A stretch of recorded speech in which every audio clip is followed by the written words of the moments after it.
এই পৃথিবীতে প্রত্যেকটা জিনিস ভোগ করার জন্য তৈরি হয়েছে, কিন্তু কিছু জিনিসের সুখ ভোগার জন্য মানুষ এই ছোট শরীরে একটা বড় আকারের লোভ পুষে নেয়।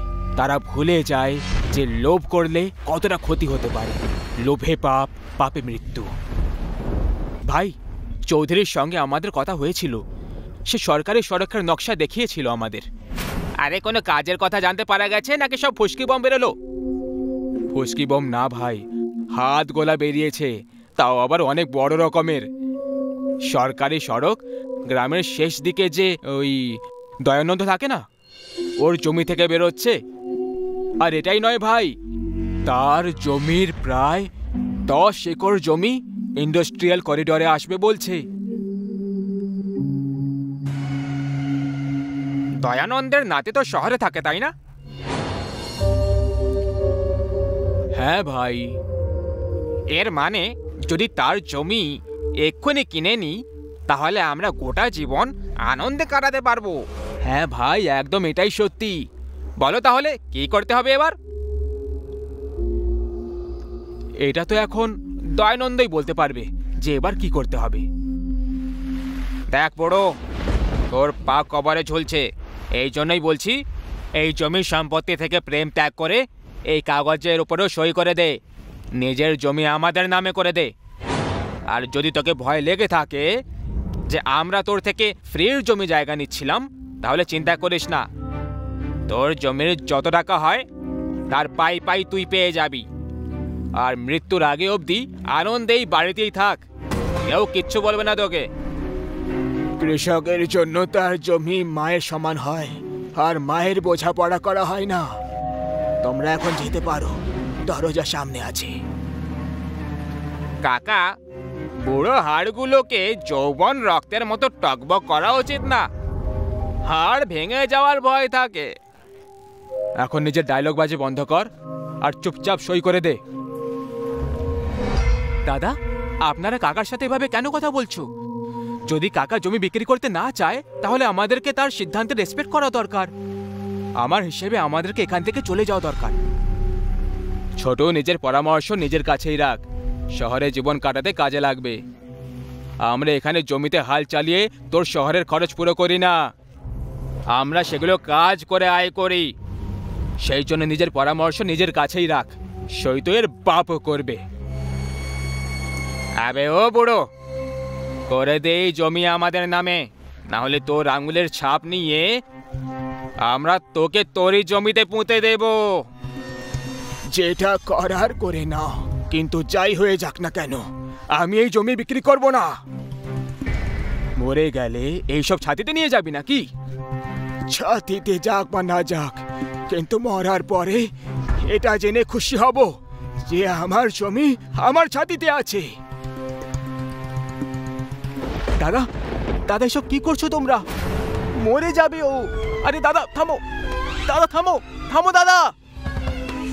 দাদা ছেড়ে দাও তাকে, এটা ভুল। ঠিক ভুলের পরিভাষা আমাদের সামনে চলে না ছোটু, আমরা যা করি সেটাই সঠিক হয়। আর চিন্তা করিস না, আমরা একে মারতেই যাচ্ছি। তিনজন ভাইয়ের ওপরে তাদের লোভ মাথায় চড়ে নাচছিল। তাদের লোভের সামনে এখন মানুষের জীবনের কোনো দাম ছিল না, কিন্তু বুড়ো এখনো বেঁচে ছিল।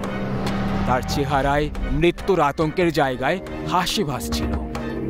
এত বৃষ্টিতে ছাতার পেছনে নেত্রপাল বুড়োর আঙুল কেটে দিল আর সব কাগজপত্রে তার আঙুলের ছাপ নিয়ে নিল। আমি আসবো, আমি ফিরে আসবো, আমি অবশ্যই ফিরে আসবো। আমার জমি আমার ছাতিতে থাকবে।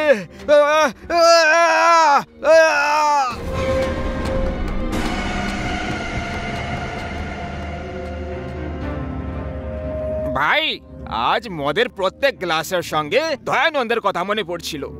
গত বছর যখন আমরা ওর জমি কেড়ে নিয়েছিলাম, তখনও এরকমই আবহাওয়া ছিল। শালা কি বলছিল? আমার জমি আমারই ছাতিতে থাকবে।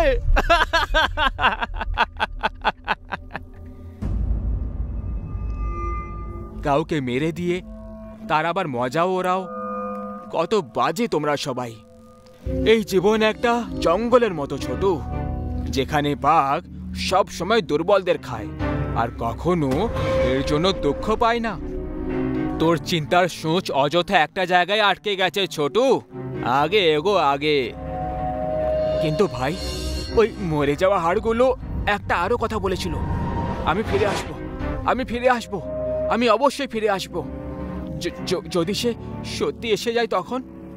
আরে বড়, তুই তো এই সবে একটা ব্যাগ খেয়েছিস, আর কি সব যাতা কথা বলে যাচ্ছিস? হ্যাঁ, মদ খা শান্তিতে, মরে যাওয়া লোকের আবার কখনো ফিরে আসে না। আরে কিন্তু ভাবো, যদি সে সত্যি ফিরে চলে আসে তখন? তাহলে সে সব শয়তানদের শেষ করে দেবে, যেভাবে ভগবান রাম রাবণকে মেরে করেছিল। আমি বলেছিলাম না যে আমি ফিরে আসব? আমি এসে গেছি তোমাদের সবাইকে নিয়ে। না না, এটা হতে পারে না। কিন্তু কিন্তু এ তো মরে গেছিল রে ভাই। প্রাণ বাঁচাতে হলে পালাও।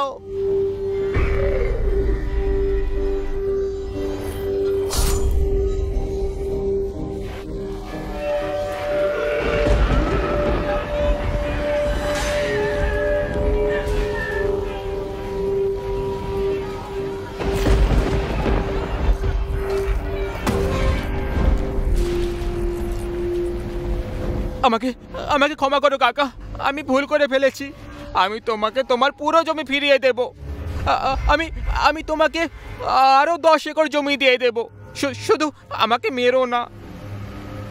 মৃত্যুকে সামনে দেখে তোর মতো সমস্ত লোভী মানুষ মৃত্যুকেও টাকা দিয়ে কেনার চেষ্টা করে, কিন্তু পাগলা, এই ডিলটা দেওয়ার আগে একবার এটা তো ভেবে নিতিস যে এই জমির এই মরে যাওয়ার লোকটা এখন এটা নিয়ে কি করবে।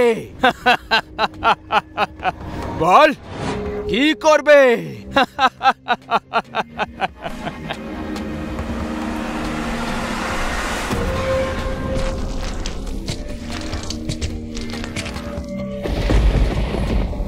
তোমাকে আমার থেকে ভয় পাবার দরকার নেই খোকা, তুমি ভালো মানুষ। কিছুদিনের মধ্যে আমার নাতি দিল্লি থেকে এখানে আসবে। আমার জমি তার নামে করে দাও, না হলে আমার জমি আমার ছাতিতেই থাকবে। বুঝতে পারছো তো?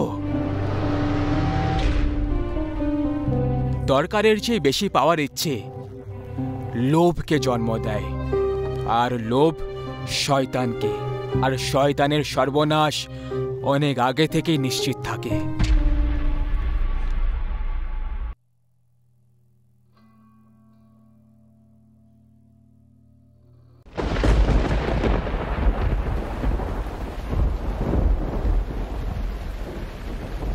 চিন্তা করো না অনিতা, সব ঠিক হয়ে যাবে।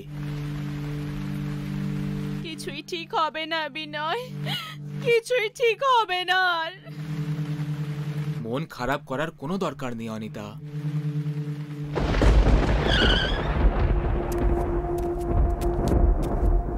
মন খারাপ হবে না তো আর কি হবে বিনয়?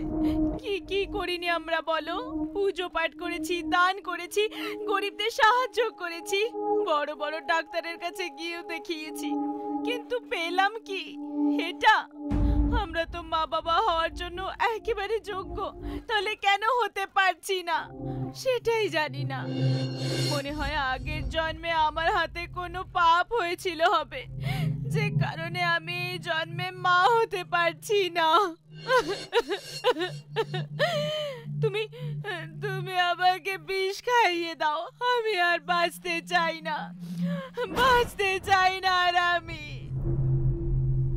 অনিতা, এসব কি যাতা বলছো? ধৈর্য ধরো, সব ঠিক হয়ে যাবে। কিভাবে ধৈর্য ধরি বিনয়? কিভাবে বলো না, কিভাবে ধৈর্য ধরি আমি?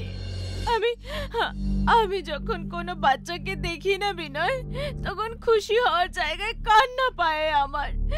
নিঃসন্তান হওয়ার দুঃখ এত বেশি কষ্ট দেয় যে আমার মরে যেতে ইচ্ছে করে। অনিতা, তুমি সামলাও নিজেকে। এসব কি যাতা কথা বলে যাচ্ছ? কান্না বন্ধ করো, চুপ করো এবার।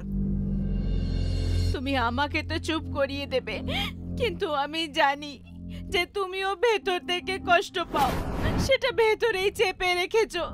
কিন্তু যদি তুমি আমাকে মারতে না পারো, তাহলে তুমি দ্বিতীয় বিয়ে করে নাও। যদি তার ভাগ্যটা আমার থেকে ভালো বেরোয়, এটা করলে অন্তত তুমি তো বাবা হওয়ার খুশিটা উপভোগ করতে পারবে। না অনিতা, না, এরকম মোটেই হতে পারে না। আমাদের সম্পর্ক বিয়ের থেকে অনেক বেশি দামি, ভালোবাসার বন্ধন এটা। সে যাই হোক না কেন, আমি অন্য কাউকে বিয়ে করব না।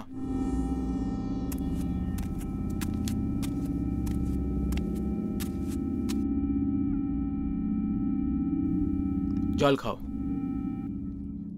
ঠাকুর সাহেব, আপনি যদি কিছু মনে না করেন, তাহলে আমি একটা কথা বলি। বলো। আগে ওই গ্রামের বাইরে শ্মশানের কাছে এক তান্ত্রিক বাবা এসে বসেন। আমি শুনেছি যে উনি তার শক্তি দিয়ে সবার দুঃখ কষ্ট দূর করে দেন। আমার পুরো বিশ্বাস যে ওনার আশীর্বাদে আপনারা সন্তানের সুখ অবশ্যই পাবেন। ব্যাস এটাই বলার ছিল ঠাকুর সাহেব। তোর জিভটা একটু বেশি চলতে লেগেছে প্রিয়াঙ্কা। কে তোকে অধিকার দিয়েছে আমাদের কথার মাঝে নাক গলানোর? চল যা এখান থেকে। কেন বকছো তুমি এই বেচারি অনিতা? এ তো আমাদের ভালোটাই চাইছে। যখন এত লোকেদের কথা শুনলাম, তখন এর কথাটাও মেনে দেখতে কিছু সমস্যা নেই। দেখিয়ে নি একবার তান্ত্রিক বাবাকে, হতে পারে সেই কিছু চমৎকার করে দেয়। তান্ত্রিক বাবা শুধু রাতের বেলায় দেখা করেন।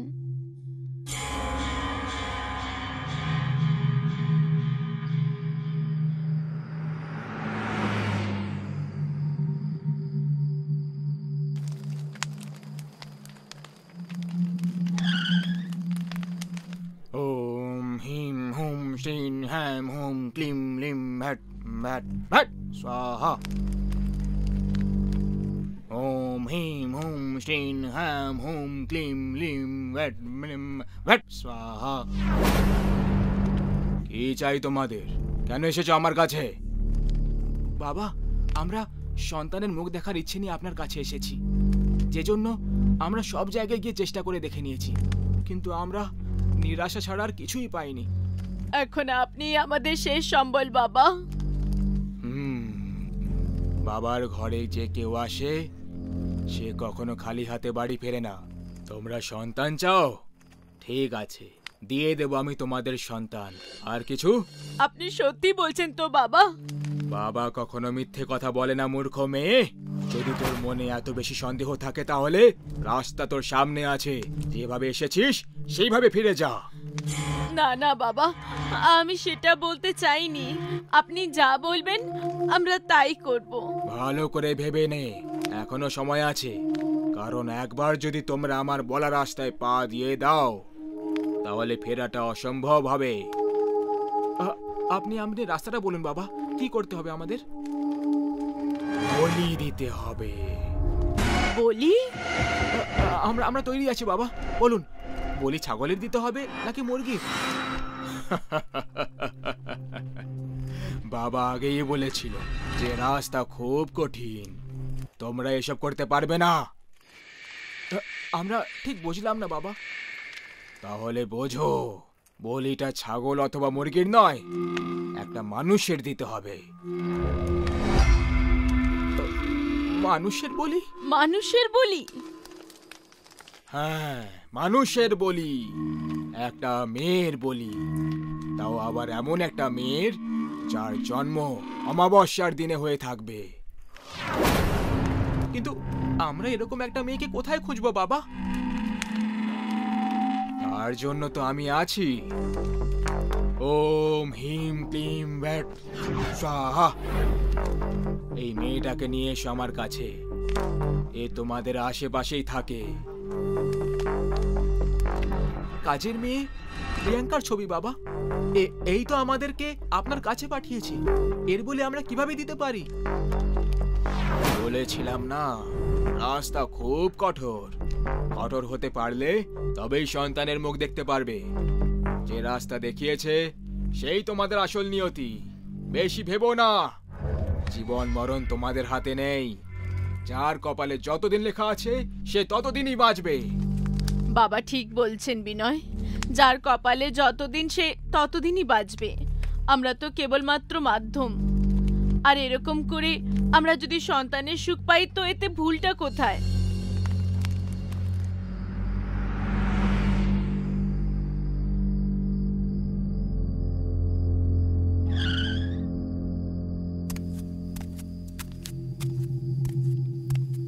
এসে গেছেন আপনারা।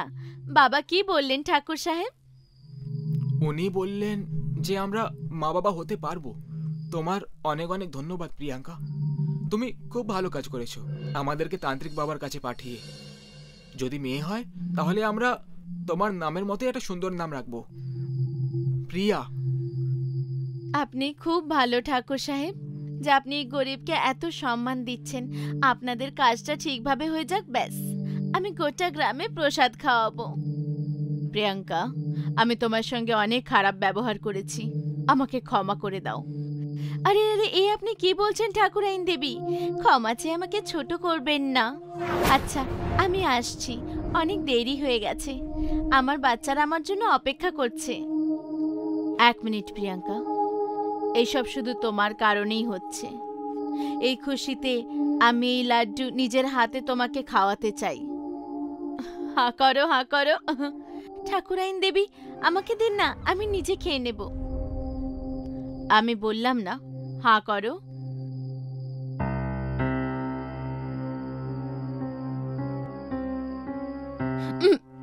ঠাকুরাইন দেবী, আমার মাথা ঘুরছে, মনে হচ্ছে আমার বিপি কমে গেছে। কোনো ব্যাপার নয় প্রিয়াঙ্কা, তুমি এখানে বসে পড়ো, একটু বিশ্রাম নিয়ে চলে যেও।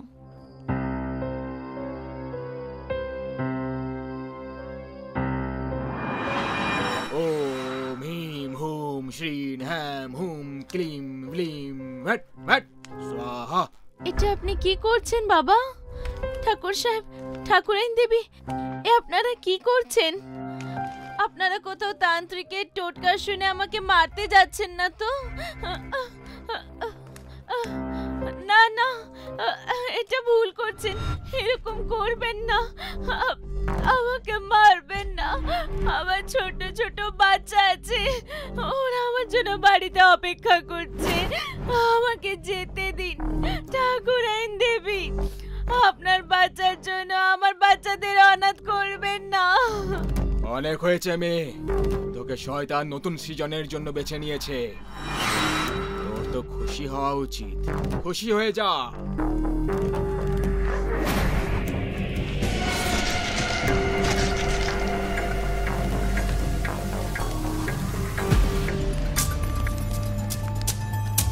না না, এটা হতে পারে না।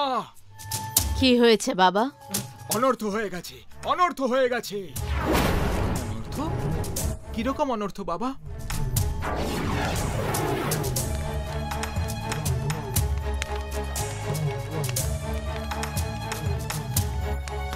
এটা কি হচ্ছে বাবা? মূর্খ লোক, সবকিছু দেখেও কিছু বুঝতে পারছিস না? আমার তান্ত্রিক বিদ্যা উল্টো পড়ে গেছে। তোমরা সবাই কি ভেবেছিলে?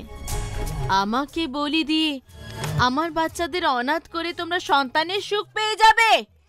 এটা আমার ভুল ছিল যে আমি তোমাদেরকে এই ভণ্ডামি তান্ত্রিকের কাছে পাঠিয়েছিলাম। আগে আমি মরেছি, এবার তোমরা সবাই মরবে। না, আমি তোমাকে এমনটা করতে দেব না। ওম হিম হুম শ্রীন হ্যাম হুম ক্লিম ব্লিম ভট স্বাহা। না প্রিয়াঙ্কা, আমাদের ক্ষমা করে দাও, আমরা সন্তান পাওয়ার জেদে অন্ধ হয়ে গেছিলাম, ক্ষমা করে দাও আমাদের। ভালো কর্ম যারা করে তারা ভগবান দেখতে পায়, আর যারা খারাপ কর্ম করে তারা পায় অকাল মৃত্যু।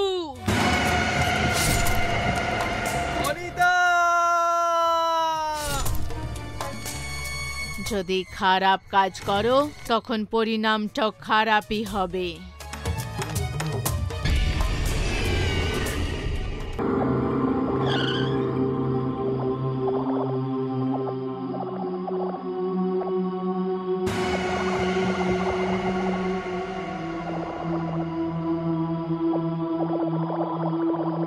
এখন শুনছো, বিজয়ের শরীর এখন কেমন আছে? ওর জ্বরটা কি একটু কমলো নাকি? বিজয়ের বাবা ওর জ্বর কিছুতেই কমছে না, সারা শরীর জ্বরে পুড়ে যাচ্ছে। বৌমা, তুমি বিজয়কে সময় মতো খাবার আর ওষুধ দিয়েছিলে তো? হ্যাঁ বাবা, আমি ঠিক সময়ে খাবার আর ওষুধ দুটোই দিয়ে দিয়েছিলাম। বিয়ের আগে তো ওর সবই ঠিক ছিল, কিন্তু বিয়ের পরেই কে জানে কি হলো আমার ছেলের। সারাক্ষণ শরীর অসুস্থ থাকে, এর আগে তো কখনো এটা হয়নি। এটা তুমি একদম ঠিকই বলেছ। আমাদের বিজয়ের তো ছোটখাটো অসুখই মাত্র করত, আর ডাক্তার দেখিয়ে ওষুধ খেলে সেটা দুদিনে ঠিকও হয়ে যেত। এবার তো কিছুতে বুঝতেই পারছি না কোনো ওষুধ ওর উপর কাজ করছে না কেন। আমাদের ছেলেটাকে কত জায়গায় দেখালাম বলতো, বড় বড় ডাক্তার দিয়ে ওকে পরীক্ষা করানো হলো, কিন্তু জানি না আমাদের ছেলেটার কি এমন অসুখ করলো কে জানে, যে ও কিছুতে ঠিক হওয়ার নামই নিচ্ছে না। যাকে, তুমি চিন্তা করো না, ঈশ্বরের ওপর বিশ্বাস রাখো, সব ঠিক হয়ে যাবে। আমার মনে হচ্ছে বিয়ের পরে কোনো অশুভ নজর পড়েছে আমার ছেলের ওপর।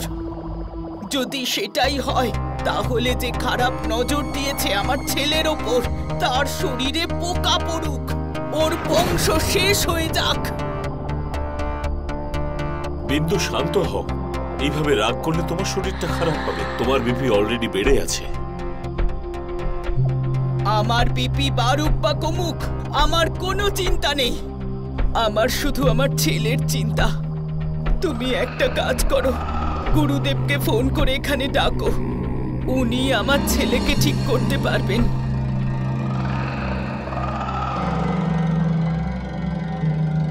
প্রণাম গুরুদেব। কি আর বলবো গুরুদেব, শুধু জেনে রাখুন চারদিকে নানা ঝামেলায় জড়িয়ে আছি। আমাদের ছেলেটার শরীরটা বড্ড খারাপ হয়েছে। যদি দয়া করে আপনি আমাদের বাড়িতে আসেন, তাহলে একটু আশা পাই। আগে আগে গুরুদেব, প্রণাম। গুরুদেব কি বললেন? গুরুদেব আমাদের প্রতিবেশীর বাড়ি এসেছেন। কিছুক্ষণের মধ্যে উনি এখানেও আসবেন। চিন্তা করো না, সব ঠিক হয়ে যাবে। ঈশ্বরের অশেষ কৃপা যে গুরুদেব কাছাকাছি আছেন। এই অসুখ আমার ছেলেকে একেবারে শেষ করে দিল। মা, কাঁদবেন না, গুরুদেব তো আসছেন, উনি সবকিছু ঠিক করে দেবেন।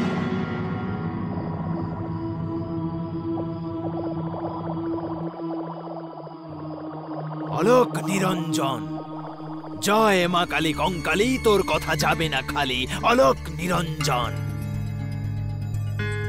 গুরুদেব, আমার ছেলেকে দেখুন না, কি হয়েছে ওর কে জানে।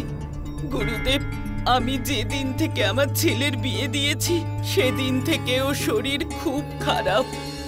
আমরা সব কিছু করেছি, কিন্তু আমার ছেলে সুস্থ হচ্ছে না।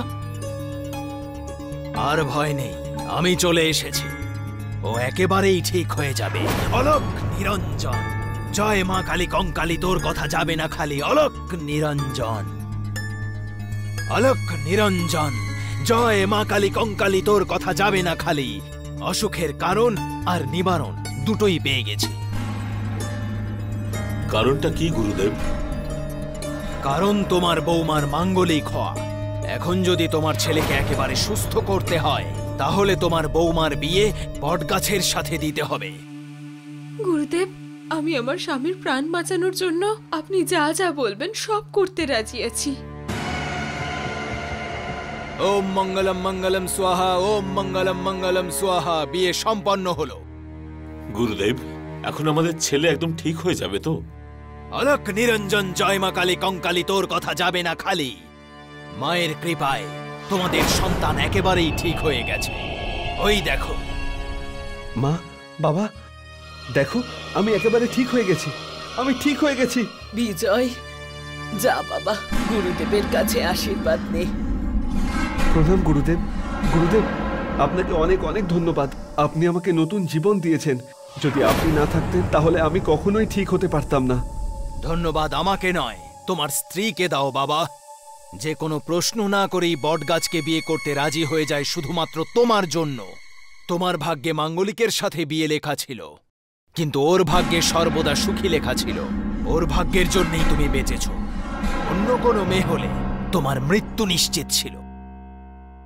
সন্ধ্যা, আর কিচ্ছু বলার প্রয়োজন নেই। তুমি সুস্থ হয়ে গেছো, আমার জন্য এটাই যথেষ্ট। আমাদের ছেলে খুব ভাগ্যবান যে সন্ধ্যার মতো এত ভালো বউ পেয়েছে। আর এমন বৌমা পেয়ে আমরাও।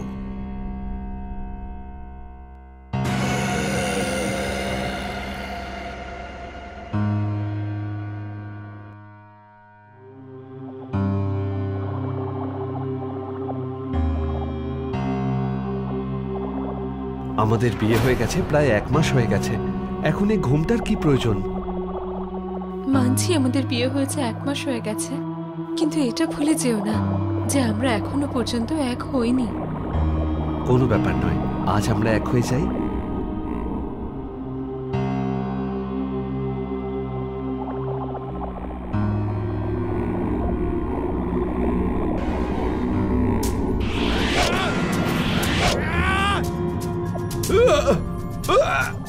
বিজয়, বিজয়, এই হঠাৎ করে কি হচ্ছে তোমার? বিজয়,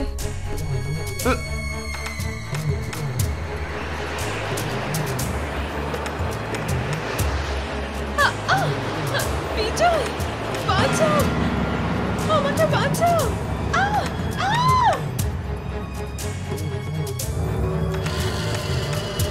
সন্ধ্যা, সন্ধ্যা, সন্ধ্যা, সন্ধ্যা।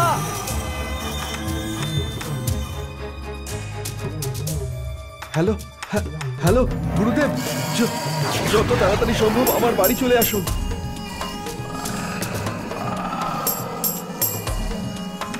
বিজয়, বাঁচাও আমাকে। গুরুজি, বাবা, বাঁচান আমাকে, আমাকেও বাঁচাও, বাঁচাও আমাকে।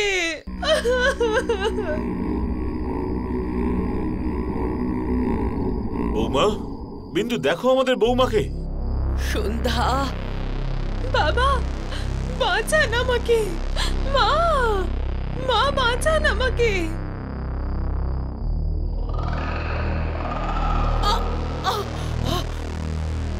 শুনছো? কিছু একটা করো, নয়তো আমাদের বৌমার সাথে অনর্থ ঘটবে। আমি কিছু করছি কিছু।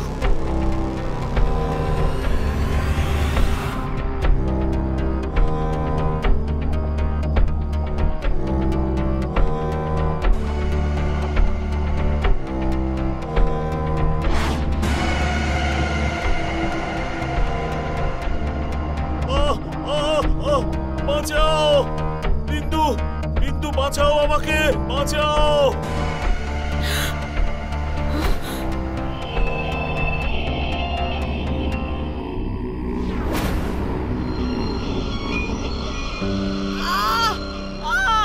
বাঁচাও, বাঁচাও বিন্দু।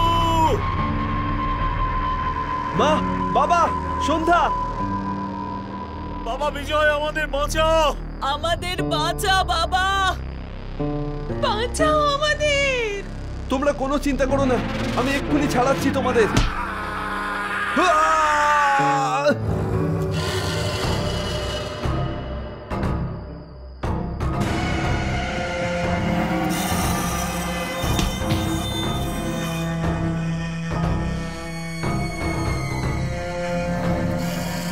মা, বাবা। অলোক নিরঞ্জন, জয় মা কালী কঙ্কালী, তোর কথা যাবে না খালি। অলোক নিরঞ্জন।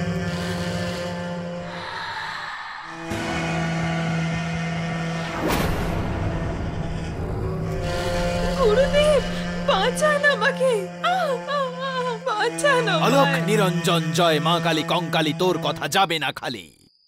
ওম হিম ক্রিং ফট স্বাহা। পালিয়ে যা, পালিয়ে যা। সামনে এসো, এসো সামনে।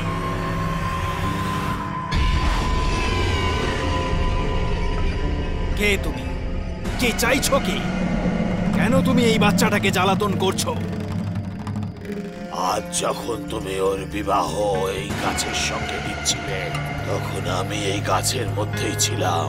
সেই জন্য ওর বিবাহ আমার সঙ্গেও হয়েছে। এখনো আমারও স্ত্রী। আমি ওকে আমার সঙ্গে করে নিয়ে যাব। আমার সঙ্গে করে নিয়ে যাব। তুই একজন আত্মা, আর তুই যাকে তোর স্ত্রী বলছিস ও একজন মানুষ। তাই এক আত্মার স্ত্রী কখনো মানুষ হতে পারে না। ছেড়ে দে ওকে, ছেড়ে দে। আমি ওর সঙ্গ 7 জন্ম পর্যন্ত ছাড়ব না।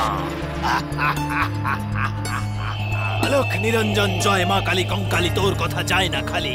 ওম হিং ক্রিং ফট ফট স্বাহা।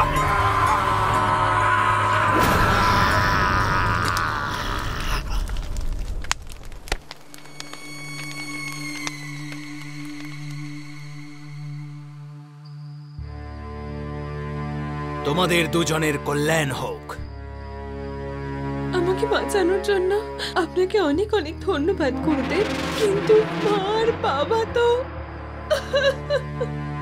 জীবন আর মৃত্যু সব ওপরওয়ালার হাতে বাবা।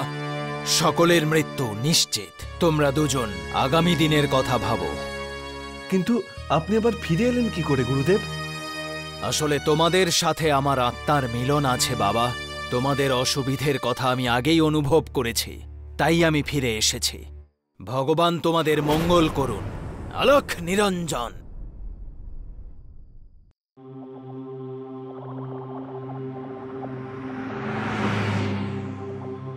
তবে মোহিনী, তুমি শেষ পর্যন্ত একটা বড় বাজেটের ফিল্ম সাইন করেই নিলে। তার জন্য তোমাকে অনেক অনেক অভিনন্দন। Thank you. থ্যাংক ইউতে শুধু কাজ হবে না, তোমাকে পার্টি দিতে হবে, আর তাও বিগ বিগ পার্টি। ওকে, কিন্তু এখন ছোট একটা পার্টি দেব। একবার যখন আমার ফিল্ম তৈরি হয়ে রিলিজ হয়ে যাবে আর আমি অনেক বড় সুপারস্টার হয়ে যাব, তখন রোজ বড় বড় পার্টি দেব। ওকে, ডান। ডান।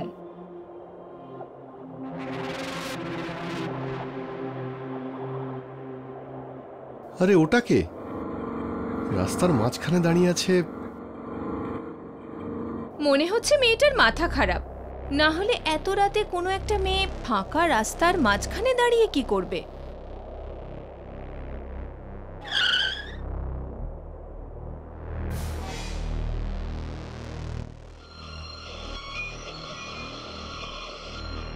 আরে এই পাগল মেয়ে, রাস্তার মাঝখানে দাঁড়িয়ে আছো কেন? সরে যাও। শুনতে পাচ্ছে না নাকি? মনে হচ্ছে মাথাটা গেছে। এই মেয়ে, রাস্তা থেকে সরো, আমাদের দেরি হয়ে যাচ্ছে, যেতে হবে আমাদের। সর্বনাশ! সরে না গেলে গাড়ি দিয়ে উড়িয়ে দেব। এক কাজ করো, গাড়িটা সাইড দিয়ে নাও।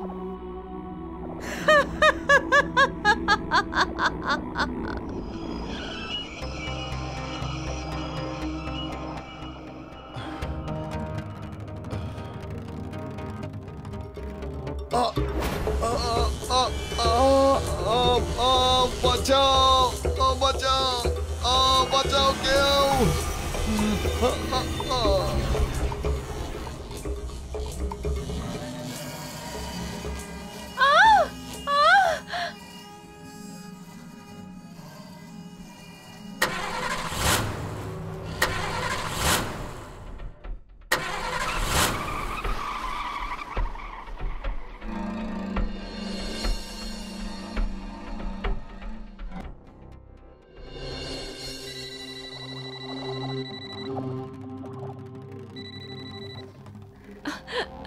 হ্যালো মোহিনী, তুমি কোথায়?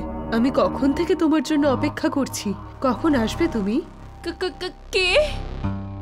ওফ বাবা মোহিনী, তুমিও না? তুমি আমার গলা চিনতে পারছো না? আমি করিশ্মা, তোমার বেস্ট ফ্রেন্ড করিশ্মা। করিশ্মা? দেখো, এবার ড্রামা ছাড়ো আর তাড়াতাড়ি আমার বাড়িতে চলে এসো। হ্যালো প্রমোদ, তুমি যত তাড়াতাড়ি পারবে আমার বাড়ি চলে এসো, প্লিজ চলে এসো।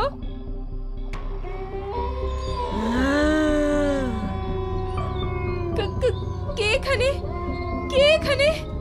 দেখো দেখো, তুমি যেই হও, এসো সামনে। আহ আহ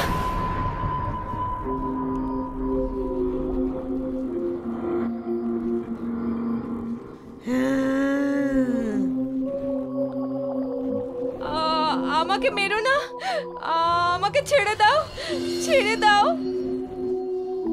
মোহিনী, মোহিনী,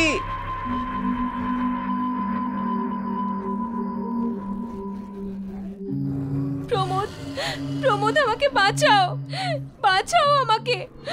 ও ও ও আমাকে মেরে ফেলবে, মেরে ফেলবে ও আমাকে। মোহিনী, কি হয়েছে তোমার? আর কে তোমায় মেরে ফেলবে? ও সে কে? করিশ্মা। সেটা আবার কে? এসেছিল ও ও ও আমাকে আমাকে মারতে এসেছিল, আমাকে মারতে এসেছিল। মোহিনী, কি হয়েছে তোমার? ও এখানে কিভাবে আসতে পারে? আমাকে বিশ্বাস করো প্রমোদ, এসেছিল। তুমি জানো, আমি আর লাকি বাড়ি ফিরছিলাম, তখন ও রাস্তাতেই লাকিকে মেরে ফেলেছিল। তারপর ও আমার পিছনে পিছনে এখানে এসে গেছিল, আর ও আমাকে হয়তো মেরেই ফেলতো, কিন্তু তুমি এসে গেলে আর ও পালিয়ে গেল। মোহিনী, এটা তো অসম্ভব। তুমি হয়তো ভুলে যাচ্ছ, তুমি ফিল্মে লিড হিরোইনের রোল পাওয়ার জন্য তুমি ওকে মেরে ফেলেছিলে, আর এই কাজে আমি আর লাকি তোমাকে সাহায্য করেছিলাম। প্রমোদ, ও এসেছিল, ও বেঁচে আছে। তুমি আমাকে বিশ্বাস করছো না কেন? কিন্তু মোহিনী, যে মারা যায় সে কখনো ফিরে আসে না, আর এটাই হলো সত্যি। এই দেখো, এই যে করিশ্মার কল। কোথায় তুমি মোহিনী? তুমি এখনো এলে না যে? আমি কখন থেকে তোমার জন্য অপেক্ষা করছি। তাড়াতাড়ি এসো প্লিজ। শুনলে তুমি? শুনলে? মোহিনী, আমার মনে হয় কেউ মজা করছে, কেউ ওর আওয়াজে মিমিক্রি করছে তোমার সঙ্গে। কিন্তু এমনটা কেউ কেন করবে? কারণ আমার সোনা, তুমি এখন সুপারস্টার হতে চলেছো, আর কেউ হয়তো আমাদের ওকে মারার সময় দেখে ফেলেছিল, আর সেই এখন আমাদের সঙ্গে এই খেলাটা খেলছে, যাতে সে তোমার কাছ থেকে টাকা নিতে পারে। এমনটাই যদি হয় তাহলে লাকিকে কে খুন করলো? আর তুমি আসার আগে আমাকে যে মারতে চলেছিল সে কে ছিল? প্রমোদ, আমি বলছি না, করিশ্মা বেঁচে আছে। ও আমাদের উপর প্রতিশোধ নিচ্ছে। ও তোমাকে আর আমাকে দুজনকেই মেরে ফেলবে। ওকে বাবা, ওকে। যদি এরকমই ব্যাপার হয় তাহলে চলো আমার সঙ্গে। ওখানে গেলেই তো সবকিছু বোঝা যাবে ভালো করেই, তাই না? আর তোমার ভ্রমও দূর হয়ে যাবে।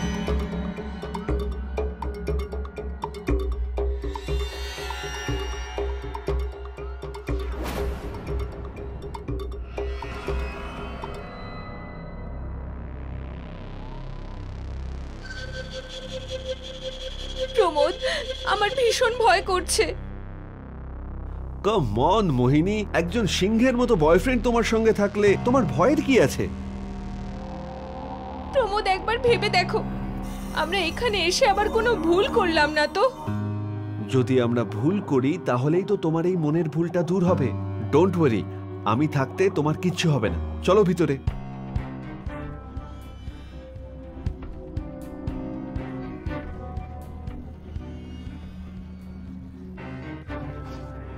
কারিশমা, কারিশমা, দেখেছো এখানে কেউ নেই। না প্রমোদ, ও এখানেই কোথাও আছে। আমি ফিল করছি ওকে। আমাদের এখানে আসা উচিত হয়নি। খুব বড় ভুল করে ফেলেছি, খুব বড় ভুল। কি হয়েছে তোমার মোহিনী? এখানে কেউ নেই, বিশ্বাস করো। ভালো করে দেখো, জানি না কবে থেকে এসব বন্ধ হয়ে পড়ে আছে, সবকিছু নোংরা হয়ে রয়েছে। যদি এখানে কেউ বা কারিশমাও থাকতো তাহলে পরিষ্কার থাকতো নাকি থাকতো না? হ্যাঁ, কিন্তু আমাকে বিশ্বাস করো প্রমোদ, আমি খুব ভালোভাবে বুঝতে পারছি যে ও এখানেই কোথাও আছে। তুমি চলো এখান থেকে এবার। কারিশমা, কারিশমা, দেখেছো এত ডাকাডাকি করার পরও কারিশমা এলো না। এবার তো বিশ্বাস করো যে কারিশমা মারা গেছে। তুমি যদি চাও তাহলে ওর লাশটাও দেখাই।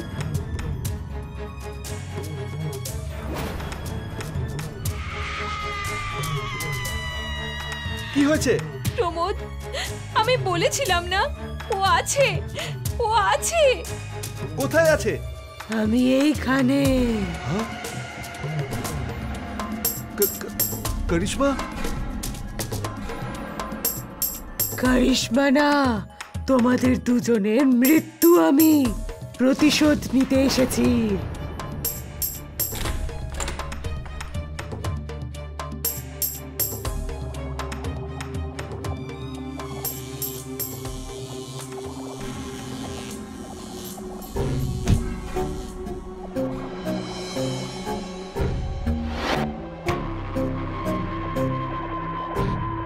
কারিশমা নিজের দেনা আর ঠকানোর ফল কখনো ভোলে না। যখন বেঁচে ছিলাম তখনও নয়, আর মৃত্যুর পরেও নয়। কথায় আছে যে বড় বড় শহরের বড় বড় অন্যায়ের কোনো শাস্তিই হয় না।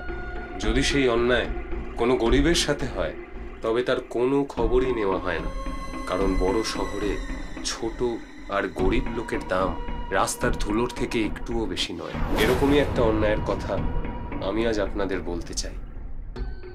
অনেক রাতে একজন উকিল তার সমস্ত কাজকর্ম শেষ করে নিজের বাড়ির দিকে যাত্রা করছিলেন। সে সময় তার পাশ দিয়ে অনেক দ্রুত বেগে গাড়ি চলে যাচ্ছিল, সেজন্য সে ফুটপাত দিয়ে হাঁটতে শুরু করে।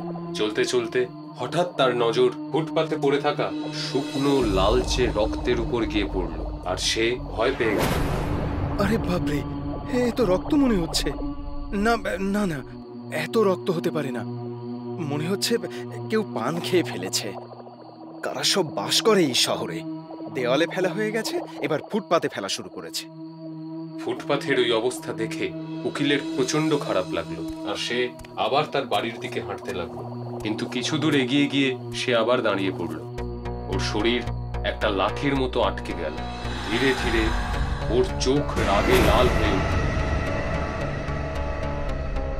কেউ পানের পিক ফেলেনি, এটা রক্তই। এর বিচার হবে, আমি এর বিচার করব। পরদিন সকালবেলা মদন আর পবন হাঁটতে হাঁটতে নিজেদের কলেজে যাচ্ছিল। যেতে যেতে যেতে যেতে ওরাও সেই ফুটপাথে এসে দাঁড়িয়ে পড়ল যেখানে লাল রক্ত ছিল। কিন্তু এখন ওই রক্তের দাগ আরো অনেকটা মুছে গেছে। মানুষের পায়ের তলায় চাপা পড়ে সেটা প্রায় দেখা যাচ্ছে না বললেই চলে। আমি তোকে বলেছিলাম যে এই রাস্তা দিয়ে আসবো না। বাজে কথা বলিস না, রাতের কথা ভোলা এতটাও সোজা নয়। যা আমরা দেখেছি আর করেছি তারপর থেকে আমার জীবনটাই নষ্ট হয়ে গেছে। বুঝতেই পারছি না যে কি করব। এবার আমাদের আর কিছু করার প্রয়োজন নেই। আমাদের যা কিছু করার ছিল সেটা আমরা রাতেই করে দিয়েছি, আর তার পরিণাম তো তুই দেখতেই পাচ্ছিস। আমরা এখনো সুরক্ষিত আছি। যদি কেউ সত্যিটা জানতে পেরে যায় তাহলে তখন আমাদের কি হবে? কেউ তো তখনই জানতে পারবে যখন আমাদের মধ্যে কেউ একজন তাকে ওই কথা বলবে। আমি তো কাউকে এই কথা বলবো না, কিন্তু আমার তোর উপরে সন্দেহ হচ্ছে। আসলে তোর পেটে কোনো কথাই থাকে না। আমিও কাউকে কিচ্ছু বলবো না, আমার তো সাহসই হবে না। ভালো কথা, কিন্তু দেখ আমরা যেটা করেছি তাতে কিন্তু কারোর কোনো কিচ্ছু যায় আসে না। শহরে এটা সাধারণ ব্যাপার, তাই এখন তুই ওই কথা এখানেই ভুলে যা। হ্যাঁ, হয়তো এটাই আমাদের জন্য ভালো হবে। ঠিক আছে, এখন চল, অনেকটা দেরি হয়ে গেল। দুজনে আবার কলেজের দিকে হাঁটতে শুরু করে। ওরা দুজন হেঁটে যাচ্ছিল, এ সময় ওদের সামনে একটি পুলিশের গাড়ি এসে দাঁড়ায়। ওরা দুজন প্রচন্ড ভয় পেয়ে যায়। পবনের তো ভয়ে পা কাঁপতে থাকে। সেই গাড়ি থেকে দুজন পুলিশের লোক নেমে ওদের সামনে এসে দাঁড়ায়। তোমরা দুজন কি পবন আর মদন? পবনের তো ভয়ে গলা দিয়ে আওয়াজই বেরোচ্ছিল না, সেজন্য মদন ওদের সাথে কথা বলে। আগে হ্যাঁ স্যার, আমি হলাম মদন আর ও হলো পবন। কি ব্যাপার স্যার, কি হয়েছে? তোমাদের দুজনকে আমাদের সাথে থানায় যেতে হবে। কিন্তু ব্যাপারটা কি স্যার, আমরা কি করেছি? এই সব কিছু থানায় গিয়েই তোমরা জানতে পারবে। চলো আমাদের সাথে। পুলিশের লোকেরা মদন আর পবনকে জোর করে গাড়িতে তুলে থানায় নিয়ে যায়। যখন ওরা থানায় পৌঁছয় তখন ওখানে ওই উকিল বসেছিলেন। পুলিশের লোকেরা ওদের দুজনকে সেই উকিলের সামনে বসায়।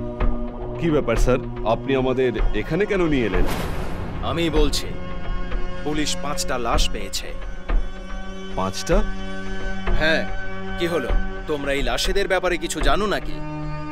না স্যার, আমি তো কিছুই জানি না। তোমরা যদি কিছু না জানো তাহলে আমাকে এটা বলো যে কালকে রাতে তোমরা দুজন কোথায় ছিলে? মদন আর পবন এমন ভাবে চুপচাপ রইল যেন উকিলের কথা তাদের কান অবধিও পৌঁছচ্ছিল না। দেখো, চুপ করে থাকলে তোমাদেরই অসুবিধে হবে। পুলিশ তোমাদের দুজনকে সন্দেহ করছে, কারণ যেখান থেকে লাশ পাওয়া গেছে সেখানে একজন লোক কালকে রাতে তোমাদেরকে যেতে দেখেছিল। কে? সেটা আমি বলবো না। দেখো, আমি এখানে তোমাদেরকে বাঁচাতে এসেছি, তাই সবকিছু আমাকে খুলে বলো। আমি আপনাকে সব সত্যি কথাটা বলছি স্যার। না, আমি বলছি, তুমি চিন্তা করো না, আর কোনো টেনশন করো না। মদন গতকাল রাতের পুরো গল্পটা পুলিশ আর উকিলকে বলল। কাল সন্ধ্যায় কলেজ থেকে বাড়ি আসার পরে আমরা বাইরে খেতে যাব ঠিক করি, কারণ কাল এই পবনের বার্থডে ছিল, তাই আমরা ভাবলাম বাইরে সেলিব্রেট করব, আর সেই জন্যই আমরা গিয়েছিলাম, আর খাবার খেয়ে আবার বাড়ি ফিরে আসি। তারপর গোটা রাত আমরা বাড়িতেই ছিলাম স্যার। ঠিক কথা বলছিস? হ্যাঁ স্যার। নিজেদের গাড়ি নিয়ে গেছিলে? না স্যার, ট্যাক্সি করে গিয়েছিলাম, আর আসার সময় ট্যাক্সিটা পুলের কাছে খারাপ হয়ে গিয়েছিল, সেই জন্য আমরা নিচে নেমেছিলাম। তখনই হয়তো কেউ আমাদের ওখানে দেখতে পেয়েছিল, আর ট্যাক্সি ঠিক হতেই 10-15 মিনিটের মধ্যেই আমরা ওখান থেকে চলে গিয়েছিলাম। কিছুক্ষণের জন্য কেউ কোনো কথা বলল না, আর এই নিস্তব্ধতা মদন আর পবনকে অস্বস্তিতে ফেলছে। ঠিক আছে, কালকে কোর্টে শুনানি আছে, এদেরকে সময় নিয়ে চলে আসবেন। Yes sir. উকিল থানা থেকে বাইরে বেরিয়ে এলো, আর হঠাৎ ওর পা আটকে গেল। বিচার, সঠিক বিচার। পরের দিন কোর্টে শুনানি শুরু হলো।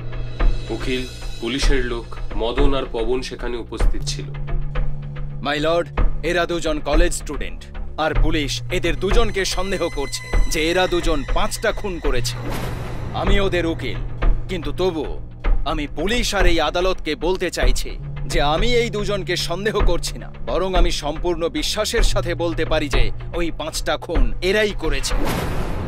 উকিলের এই কথা শুনে ওরা দুজনই ভয় পেয়ে গেল। ওরা কিচ্ছু বুঝতে পারলো না যে কি হচ্ছে।